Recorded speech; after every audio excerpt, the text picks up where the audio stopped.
Hello，大家好。今日段片咧就會同大家講一講一個好基礎嘅英文 topic 啦，就係呢個 basic prepositions 啊。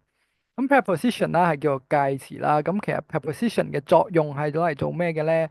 主要嘅作用咧係攞嚟講一個位置啦，即係個地方啦，或者講一個時間啦，同埋係可以用嚟去標示一個 destination 啊，即係目的地啊，direction 方向啦，同埋一個 relation 關係嘅。咁呢段片啦都係會分成3個部分啦，咁亦都有相關嘅筆記同埋練習啦，你可以下載翻落嚟去跟住嚟 take notes 啦，同埋之後去做練習嘅。咁啊，事不宜遲啦，我哋首先講講 preposition 嘅第一個用法啦，就係去標示呢個位置嘅。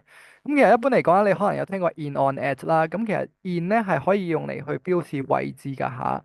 咁 in 嘅話咧係講緊喺入面啦，咁用嚟表示一樣嘢喺某個空間入面嘅。例子嚟講嘅話，你可能會話 The keys are in my bag，即係啲鎖匙係喺我袋入面啦。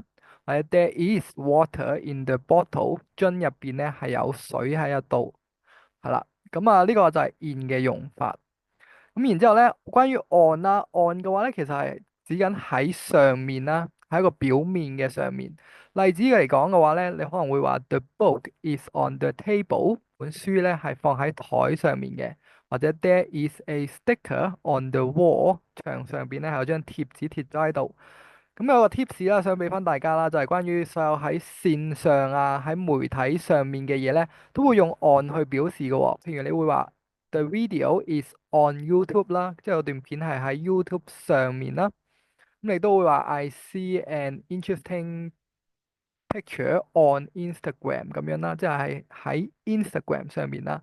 所以你講任何關於線上嘅嘢咧，都會用 on 乜乜咯，即係你會話 on Amazon、on 淘寶、on Instagram 等等啦。咁至於喺一啲唔同嘅媒體上邊啦，你都會話 on 嘅，即係話 on TV 啦，譬如話on the news 啦，即係你可能會話I saw the game on TV 咁樣，係喺電視上面見到嘛。咁其實如果你只要記住就係話喺乜乜上面嘅話咧，都係用 on 嘅話咧，咁你應該會搞得清楚㗎啦。然之後啦，我哋講講 at 啦，at 呢個咧好多同學仔咧可能會覺得有啲難去用或者難去分辨得到嘅。其實 at 咧通常咧係用嚟表示喺某一點啦，或者某個具體嘅地方。咁個例子嚟講啦，你可能會話 He is at the bus stop 啦，佢喺巴士站嗰度啦，咁係某一點㗎啦，某一個地方嚟嘅，某一個好具體嘅地方。咁啊，譬如你話 I am waiting at the door 啦，即係你門口嗰一個 position 嗰一點嗰度等啦，或者 She is at school 啦，都係一個好具體嘅地方嚟嘅學校啊嘛。咁啊，They met at the restaurant 啦，係講緊喺有一間好具體、好特定嘅餐廳嗰度見面啦。咁 at 嘅話咧，記得係講緊一個點啦，一個場合啦，一個位置啦。咁如果個地點係比較明確啊、細範圍嘅話咧，通常都會用 at 嘅。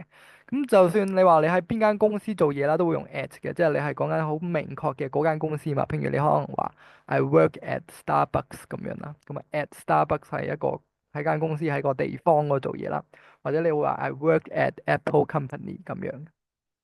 OK，咁啊，關於位置嘅 preposition 咧，就講到呢度啦。我哋下一段片咧就會翻嚟講講關於時間嘅 preposition 噶。咁咧，我哋下一段片見。